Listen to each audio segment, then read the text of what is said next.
See, but I didn't get too much because I had got it all out of the book. I got everything mostly that was in the book, not the Bible, but books. Amen. All these books. One time, one of my sons came in my life. He said, "Daddy, you read all them?" I said, "Yes, son. I read too many of them. Sometimes they can damage you." Amen. but so when God began to deal with me, and Sunday morning would come, y'all ain't feeling me, and I didn't have it written out. That was torment for me. And I had to learn, or even when because I was disciplined, when I would write it out and get up there and it was just, this ain't it. But what am I going to do, Lord? I done spent 5 hours on this. But this ain't it. This, that, you know. You done read all your books and all your commentaries, and now I got that. When you see me with that laptop, that laptop has 20 different Bibles in it. It has about 17 concordance, all kind of stuff. Good for traveling, and so you done read all that, and Sunday morning you quote. You don't know what you're gonna preach. Now, boy, I found out, man. When God is dealing with you like that, for whatever reason, and part of it I've learned, He wants you to trust Him. That's right. Man, boy, them some powerful messages. That's right. I'm talking about they be fresh off the press. Now, don't assume that because you don't have nothing, God trying to give you something. You just might have been lazy.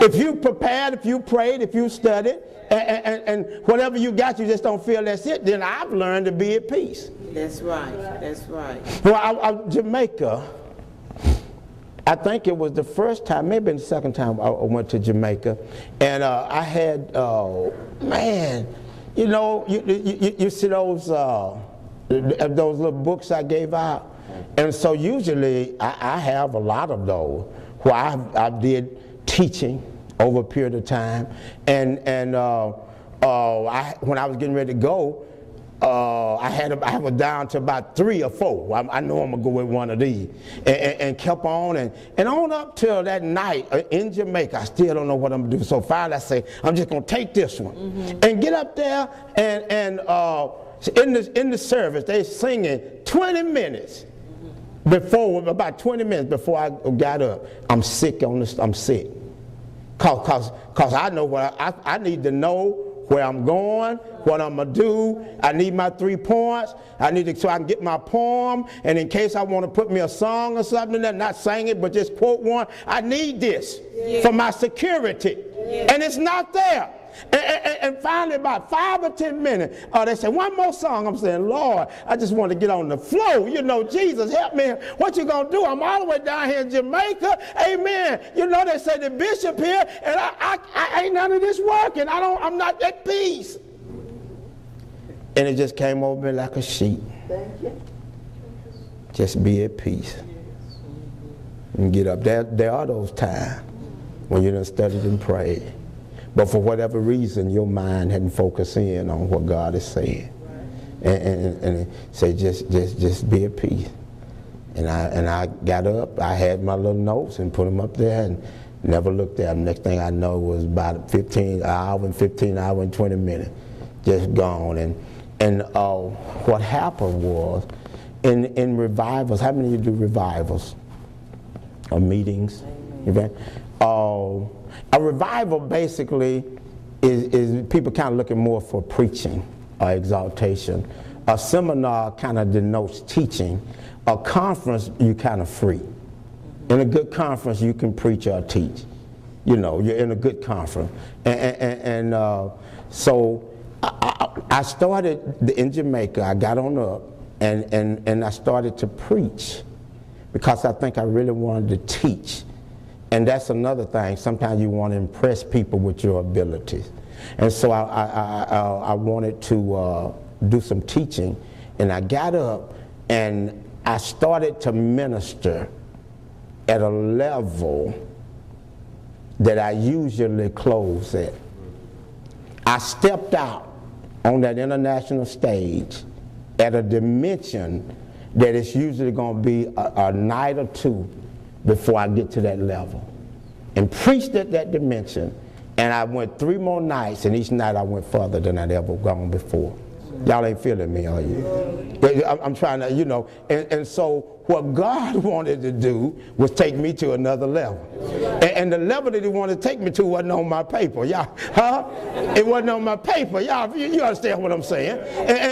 And so I stepped out there on that international stage at a level of intensity and energy and revelation and flow and cadence, all that. Anybody know? I'm talking about preaching now. You see.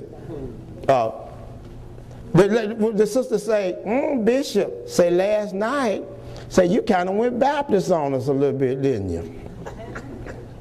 I said, baby, it wasn't my fault. I said, the brother sung Old Ship of Zion. Wasn't nothing else I could do. He took me back to my raising, boy. Sweet Beulah Missionary Baptist Church. Tis the old ship of Zion. Amen. He released the spirit in here. Well, I just went with the ship. Amen.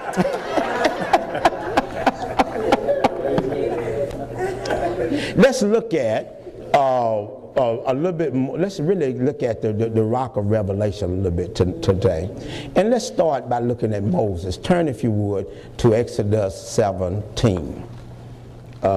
Exodus 17. Exodus 17.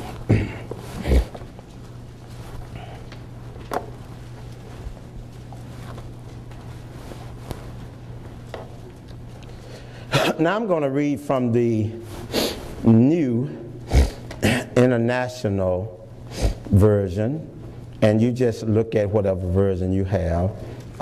I grew up a product of separate but unequal education. So once I got saved and started trying to read the Bible, I've told this before in the class, so I guess it bears telling again.